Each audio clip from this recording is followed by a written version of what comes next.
Hey, it's Matt here. Welcome back to the Accelerated Learning Center. Today we're going to talk about how to set up a patient profile. Let's get started. Step 1.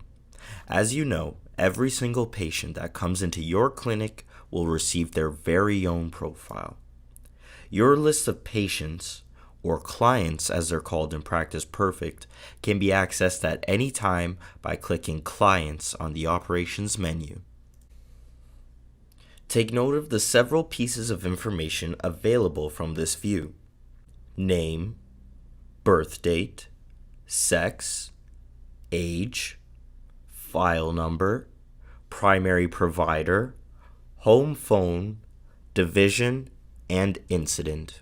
Click that tiny white arrow next to all clients if you wish to change the patients who appear on this list. You can see either active patients, discharged patients, or all patients at any given time. And if you're looking for a specific client, you can use the search bar at the top of the list to quickly find them. Note that you don't necessarily need to type out the patient's entire name. There are actually several ways that you can type out a patient's name and search the list. For example, if I want to search for a patient by their first name, I'll enter a comma followed by their first name. Or I can type out the patient's last name, or even just part of it.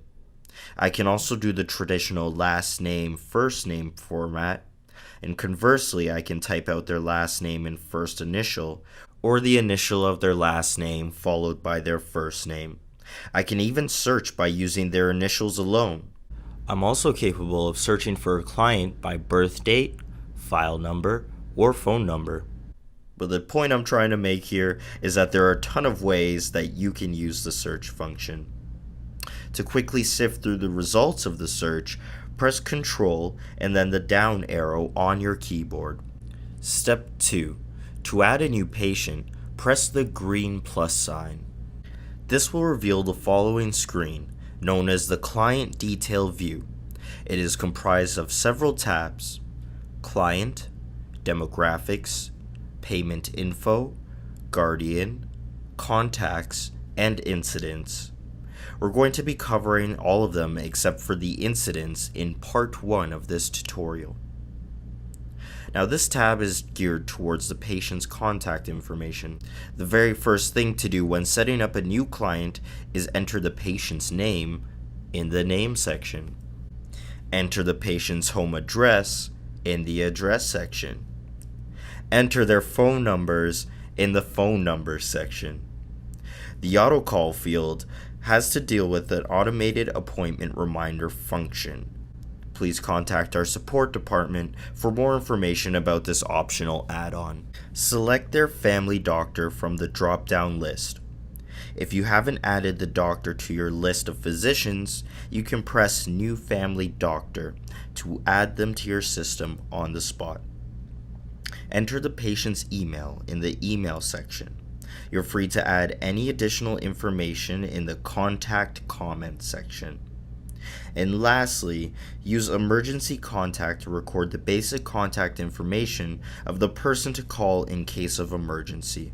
You can use this little checkbox here to indicate if said contact is their spouse. Step 3. Once you're done filling out all of your patient's basic contact information, click on the Demographics tab. And we'd like to remind you that the information you've entered has already been saved as it was entered, and it will remain saved even if you leave one of these fields blank. You're free to return to the Client Detail view to complete the profile at any time. Now, this tab is used to record some more specific information about who the patient is. Begin filling out the basic information section by choosing a file number. This is for internal use only. If your clinic isn't already using a numbering system, you can click Auto-Generate to start. Please note that file numbers are not required by Practice Perfect. They are purely for your reference, but may be required by some payers when processing ERAs. Additionally, you can set up Practice Perfect so that it will automatically generate a file number when you enter a new client. This is set up by going to Settings and then Other Settings from the menu bar at the top of your screen. Only gender, birth date, and allergies are key fields here. The rest are completely up to you.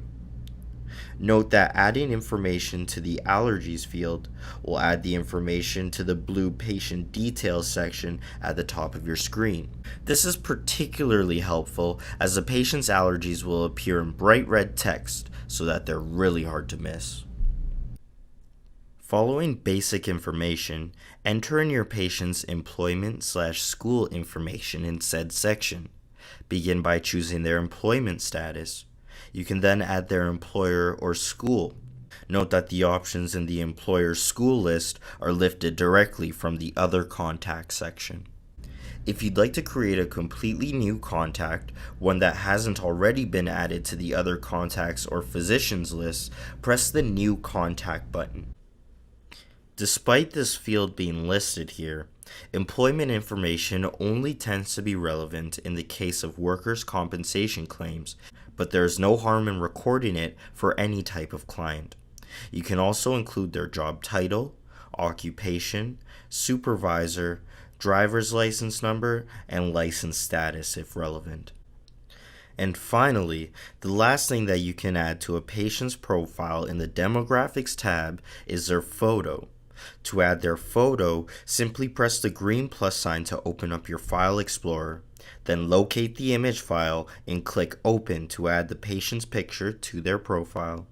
The picture will be visible in the Key Patient Information section of the left-hand sidebar anytime you have that patient selected. Step 4. The Payment tab is where information is stored by our credit card processing partner, OpenEdge. We do not recommend that you use this tab unless you are actually using the integrated credit card solution, or your credit card information will not be stored in a PCI compliant manner. Please contact our support department for more information about this optional add-on. Step 5. Afterwards, click on the Guardian tab if it is relevant to this particular patient. You'll most likely find yourself filling out this tab for minors, the elderly, or disabled persons.